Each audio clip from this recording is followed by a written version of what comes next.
안녕하십니까. 동아시아와 함께하는 교사 김준겸입니다. 이런 게 처음이라서 많이 떨리고 또 실수할지 모르겠지만 여러분들이 너그러운 마음으로 이해해 주시면 감사하겠습니다. 그럼 오늘 배울 내용부터 함께 보겠습니다. 오늘 봐야 할 프린트는 46페이지가 되겠습니다. 주제는 바로 무엇이어야 되냐 위에 써있는 것처럼 읽어드리겠습니다. 서양 문물의 유입입니다. 우리 당나라 때 서양 문물 들어왔었죠. 또 원때에도 들어왔었죠. 더 활발해진 건 바로 지금 배울 명과 청때 이야기였습니다. 그럼 그 이유는 무엇이었을까? 지금부터 알아보겠습니다. 먼저 1번입니다. 자, 명과 청대의 모습. 이때는 왜 문물이 들어오는 것이었냐? 원인은 바로 여기 있습니다. 자, 16세기 이후 예술 선교사들이 동아시아 지역에 들어오게 됩니다. 여기에서 예수회라고 하는 것은 무엇이었느냐? 바로 그리스도 단체가 되겠습니다. 그런데 종교를 포교할 때 그냥 종교만 하면 아쉬우니까 이와 함께 서양의 과학과 무기를 동아시아 지역에 전파해 준 것이었죠. 여기에 중요한 인물이 3명이 있습니다. 바로 빈칸들이었는데 첫 번째 인물, 너무 중요한 인물입니다. 바로 명 말기의 인물이었는데 이름은 마테오 리치입니다. 함께 써볼게요. 명 때 들어왔던 선교사의 이름 마테오 리치. 너무 중요하니까 별표 한 개 하겠습니다. 마테오 리치. 국적은 이탈리아인이었는데 명 말기에 동아시아 지역에 들어왔습니다. 들어온 이후에 명 관리였던 여기 있는 토강계와 교류한 사람이었는데 업적 중요한 것이 3가지가 있습니다. 첫 번째는 지도입니다. 바로 옆에 있는 그림이었는데 이름이 곤여만국 전도입니다. 바로 빈칸 되겠죠. 채워볼게요. 지도의 이름 곤여만국 전도이다. 곤여만국 전도의 제작. 자, 이게 왜 중요한 지도인 것이었는가? 한번 함께 보겠습니다. 그럼 화면 옆으로 옮겨서 같이 볼게요. 바로 지도의 완전한 모습은 이러한 모습 되겠습니다. 어때요? 자, 지금 세계 모습과 거의 일치한 모습이겠죠? 여기에 의하면 중국이라는 것은 세계 조그만 일부에 불과합니다. 즉, 왜 중요한 것이었냐? 우리의 인식을 확 바꿔버린 거죠. 이제 중심은 중국이 아니라 세상은 넓다. 우리의 인식이 이렇게 확대해 준 것이 바로 이러한 지도입니다. 자, 이름 무엇이라고요? 곤여 만국 전도. 누가 했다? 바로 선교사였던 마테오 리치였습니다. 자, 또 그 이후에 어떤 업적이 있었느냐? 두 번째에서는 바로 수학 분야의 책을 지었는데 이름은 기하원본입니다. 기하하, 바로 수학이라는 거죠. 두 번째 줄 그어줄게요. 자, 서강교회와 함께 지은 수학책의 이름은 기하원본이고 또 한 가지는 이번 선교사였으니까 포교해야겠죠? 바로 종교의 책이 있습니다. 이름은 바로 천주실의입니다. 를 지었습니다. 자, 천주. 하늘 천 주인 주, 바로 하나님이겠죠. 하나님의 참뜻은 무엇인가를 정리해 놓은 책이 바로 천주실의입니다. 첫 번째 인물 마테오 리치였습니다. 지도 이름 뭐라고요? 곤여만국 전도. 수학책은 기하원본. 종교에 대한 책은 천주실의. 누구와 교류했다? 명관리였던 인물 이름은 서광계가 되겠습니다. 두 번째 인물은 명말 청초기에 활동한 인물이었습니다. 이분의 이름은 아담 샬입니다. 두 번째 인물 이름은 아담 샬. 독일인이었어요.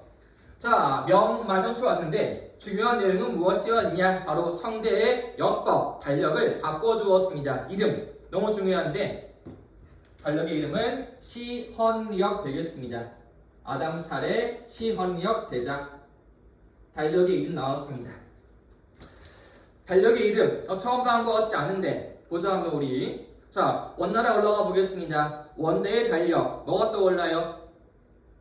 지은이가 곽수경이었죠. 원대의 이름은 수시력, 청대의 이름은 시헌역, 이름은 아담 샬이니까 헷갈리지 말고 비교해 주셔야 합니다. 한번 적어볼게요. 달력. 참고로 명나라가 아니라 원나라였죠. 그래서 원나라 때 만들어진 달력의 이름은 곽수경의 수시력이 있는 것이었다. 원나라 때의 역법 개정, 수시력. 얘는 뭐의 수용이었어요? 바로 이슬람 과학이었죠. 지은 사람이 곽수경이었습니다. 수, 시력, 시헌력, 원과 청이라는 거 비교해 주시고요. 세 번째 인물이 있습니다. 좀 길어요, 이름이. 이름은 카스틸리오네입니다. 세 번째 인물의 이름 카스틸리오네. 카스틸리오네. 잘 보이죠? 글씨 이름? 글씨? 카스틸리오네. 주요 내용은 소개한 것이 서양화, 바로 그림 그리는 겁니다. 그리고 하나 또 유명하게 지어준 게 있어요. 바로 청황실의 정원이었는데 이름이 원명원을 지어주었습니다. 그러니까 원명원 설계에 지원하였다. 원명원, 청대의 정원. 지금은 파괴되고 안 남아 있습니다. 터밖에 안 남아 있어요. 여기까지가 바로 명청대의 전파한 내용들이었습니다. 대부분 다 선교사들이었고 전파한 내용 세계 지도, 수학, 종교, 달력, 미술 다양하죠. 이렇게. 자, 그런데 시간이 흐르면서 뭐가 문제인 것이었냐 이런 말이 있네요. 자, 17세기 이후에 바로 발생한 것이 전리의 문제였다. 자, 전리라고 하는 것은 무엇이었냐? 쭉 전해지고 있는 전통의 예법이라는 거죠. 자, 중국 중요한 게 뭐였습니까? 바로 유교, 그 다음에 공자, 성리학이었죠. 또 뭐가 있을까? 바로 부모에 대한 제사였습니다. 근데 우리 그리스도교 어때요? 만인은 평등이고 제사하는 거 거부해버리는 거죠. 거기에서 마찰이 이루어집니다. 그러한 결과 청으로부터 이들이 추방되면서 우물수용 문제는 끊어져 버리겠죠. 저기까지가 명청대의 모습이었습니다. 그 인물들 비교해야 합니다. 세 분의 인물들 비교해 주시고요. 다음에는 한반도로 오겠습니다. 자, 중국 청나라일 때 우리가 어느 왕조였겠어요? 바로 조선 후기였겠죠? 이제 이때 모습으로 와보겠습니다. 우리는 누구에 들어오는 것이었냐? 제일 중요한 거는 사신들, 특히 청이었죠. 바로 이름이 연행사였죠. 명때에는 조천사, 청때에는 연행사였습니다. 청나라 수도였던 베이징, 연경에 다녀온 사신들이었다. 이들이 청으로 왔습니다. 보는 게 무엇이었을까요? 청의 우수한 문물, 또 서양의 과학과 기술이겠죠? 가지고 국내로 돌아오는 겁니다. 또 하나 특이한 게 있네요. 자, 표류 서양인. 원래는 우리한테 올 게 아니었는데 우리한테 흘러온 거라는 거죠. 표류해왔다. 이죠? 대표 인물 두 명이 있습니다. 벨테브레이와 또 한 명이 하멜이 있는데 과연 이 두 분은 국적이 어디였을까요? 유럽인이었는데 프랑스, 영국, 포르투갈, 에스파냐 국적은 바로 어디였을까? 풍차, 튤립. 그렇죠? 국적은 바로 네덜란드였습니다. 근데 이들이 왜 멀리 유럽에서 우리한테 왔을까요? 원래 이들의 목적지가 어디였을까? 자, 17세기입니다. 네덜란드, 주로 교류한 나라가 어디였죠? 바로 일본의 에도 시대인 거였지. 도시가 어디였더라? 바로 나가사키의 섬 데즈마였지. 거기로 가는 길에 표류해서 우리한테 흘러온 거란 말이에요.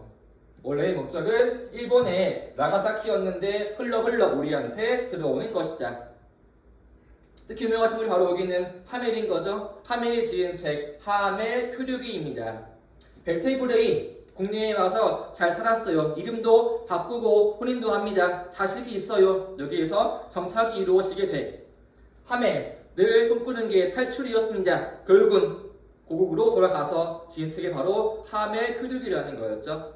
동물이 국내에도 들어오는 겁니다. 내용으로는 명으로부터 선교서에 의해서 천리경, 망원경이라는 거죠. 멀리 보는 거니까. 그 다음에 자명종, 알람종 들어오는 것이고 또 청으로부터 시언력이 우리한테도 들어오는 겁니다. 아담설에 의한 시언력 국내까지도 유입되는 모습 기억하시고요. 또 한 명 기억해야 할 중요한 인물이 있습니다. 병자호란테 끌려간 우리의 왕자였는데 인조의 첫째 아들 바로 빈칸에는 소현세자가 되겠습니다.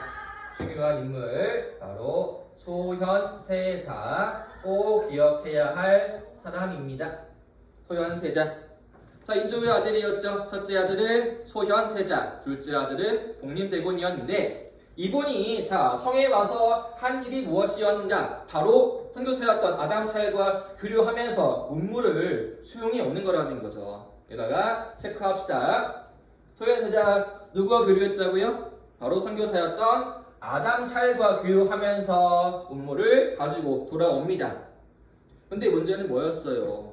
우리 인조 병자호란 치욕스러웠죠. 삼전도의 굴욕 청에 대해서 반감이 심해. 근데 아들은 뭐라 그래? 문물을 수용하자 그러지. 결국은 둘이 대립이 이루어질 수밖에 없었겠죠.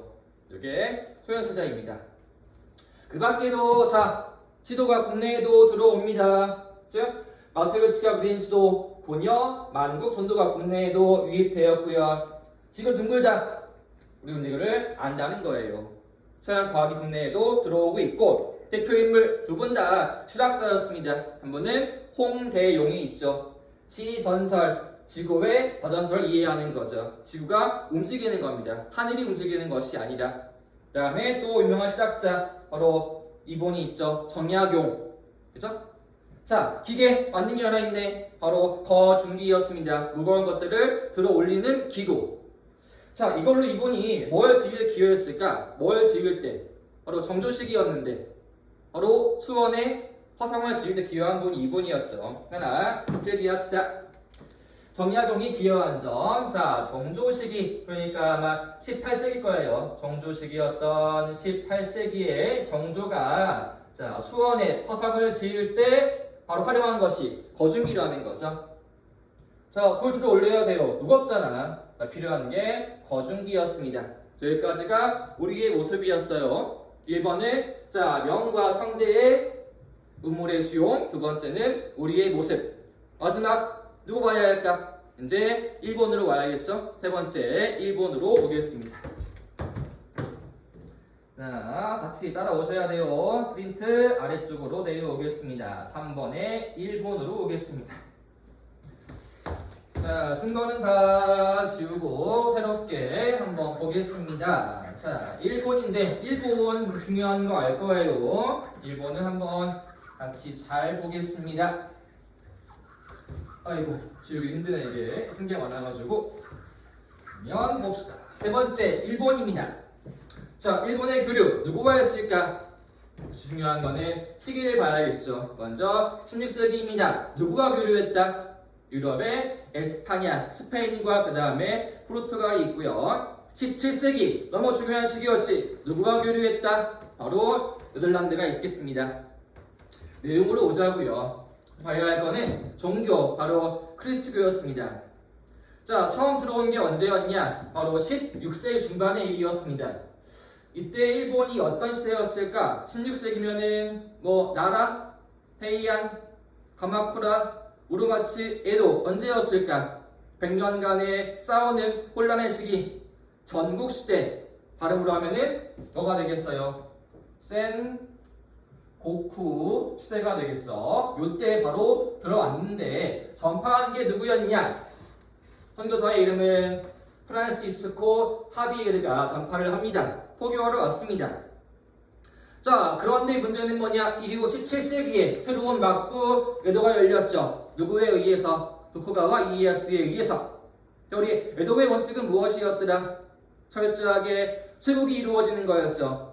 크리스트 포교를 아예 금지해 버리게 되고 해외 도항도 없이 금지합니다. 쇄국이 이루어지게 돼요. 그러자 종교인들이 봉기를 하는 거죠. 그 지역이 바로 규슈에 있었던 시마바라 지역이었습니다. 난을 다 막부해서 제압하게 돼요. 요게 언제 일이었냐? 참고로 자 1637년에서 그리고 8년 사이에 이루어집니다. 그러한 다음에 포르투갈 못 들어오게 내항을 금지해버리게 돼요. 왜요, 주요가? 자, 포르투갈인들은 일본에 왜 온다 그랬어요? 먼저 장사하러 와, 또 뭐하러 온다? 종교를 포교하러 오는 것이니까 이들을 막아버리겠죠. 그래서 철저하게 쇄국이 이루어집니다. 금지한 시기는 이것도 봐둬야 합니다. 자, 1639년의 내양을 금지하면서 퇴국이 이제 확실하게 이루어지겠죠. 그렇죠? 우리 에도의 원칙은 퇴국이었으니까 그리스도교도 금지, 해외 도항 금지하는 모습. 이 시기의 인물 볼게요. 한번 먼저 이런 분이 있네. 자, 영국인이었습니다. 이름은 윌리엄 애덤스. 이후에 바꿔 이름을 일본식으로 바로 미우라 안진. 최초의 유럽인 사무라이였습니다. 그래서 이분이 기여한 점이 무엇이었냐? 바로 외교 업무에 기여하면서 유럽과의 교류에, 유럽과의 상관, 장사에 기여하는 게 바로 이 사람이었습니다. 윌리엄 애덤스. 그리고 중요한 거 바로 마지막에 있습니다. 별표합시다. 너무 중요한 내용, 꼭 기억해야 할 내용이었습니다. 자, 몇 세기? 17세기입니다. 자, 17세기 주로 누구와 교류한다? 바로 네덜란드였죠. 자, 우리 에도의 원칙은 퇴국이었지만 예외 지역이 어디였다? 바로 규슈엔 도시 나가사키인 거였죠. 빈칸 해방 도시 바로 나가사키를 개방해서 장사할 수 있게 허용해 주었는데 여기에다가 일본이 인공적으로 섬을 하나 지었죠. 어떤 섬이었어? 바로 대지마 섬을 지어서 장사할 수 있게 허가해 주는 거였습니다. 바로 대지마 섬을 지었습니다. 되게 중요한 거죠. 그러한 결과 이들이 들어와서 전파한 게 무엇이냐? 자, 서양의 의학, 그 다음에 선문학, 언어학을 전파해 주었네. 그러한 결과 학문이 발달해 새로운 것이 그 학문의 이름이 가리 무엇이냐? 바로 난학이 발달합니다. 이거 중요해요. 난학 발달. 난학이라는 거. 근데 이름이 왜 난학이었을까? 이유가 있겠죠? 자, 나라의 이름 원래는 얘가 되겠습니다. 네덜란드에 또 다른 이름이 있어요. 이름은 홀란드입니다.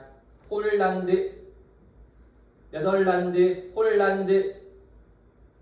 요거를 자 한문으로 쓰면은 이름이 화란입니다. 한자식 이름은 화란. 그래서 이름이 화란 해가지고 란학, 난학이라는 겁니다. 이해할 수 있겠죠? 이 나라 이름에서부터 따오는 거예요. 네덜란드에서부터 나온 이름이 또 다른 이름이 홀란드. 이 한자식 이름으로는 화란. 여기 나온 것이 난학이었다. 그래서 서양 과학과 의학을 발달이 이루어지겠죠? 그러한 결과물이 무엇이었냐? 너무 중요한 책 쓰여지게 돼요. 이름이 해체신설한 책이 쓰여집니다. 너무나 중요한 책. 자, 해체가 뭐 하는 걸까? 해부한다. 무엇을? 우리의 몸을. 바로 서양의 해부학 책을 우리식으로 바꿔놓은 게 바로 여기 있는 해체신서가 되겠습니다. 몸을 해부해서 쓴 새로운 책이었다. 그래서 일본식으로 번역이 이루어진 책, 난학이라는 거. 이거 누가 지었을까? 중요한데. 이거를 바로 지은 사람 이름은 자, 스기타 겐바쿠가 지었습니다. 꼭 기억해야 할 인물입니다. 17세기 에도 시기의 학문, 난학, 대표학자 스기타 겐바쿠가 지은 책, 해부학 책의 이름 뭐라고요? 그렇죠. 해체 신서가 되겠습니다. 그래서 여기까지가 바로 어떤 내용이다? 바로 성문 수용에 대한 내용을 보겠습니다. 여기까지 내용이 끝났습니다. 네, 감사합니다. 여기까지 끝.